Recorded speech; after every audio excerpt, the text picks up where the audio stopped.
Praise the lord. కీర్తనలు 14వ అధ్యాయం. దేవుడు లేడని బుద్ధిహీనులు తమ హృదయముల్లో అనుకొందురు.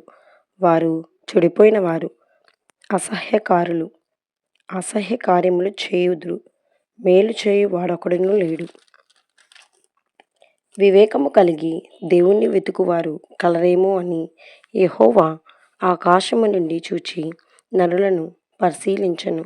వారందరూ దారి తొలగి బొత్తిగా చెడియున్నారు. మేలు చేయు వారెవరునూ లేరు, ఒక్కడైనను లేడు.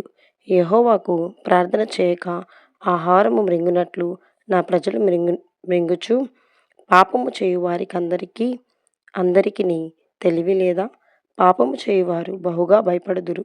ఎందుకనగా దేవుడు నీతిమంతుల సంతానము పక్షమునున్నాడు.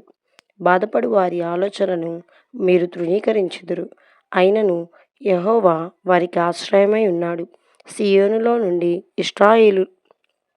ఇశ్రాయేలునకు రక్షణ కలుగునుగాక.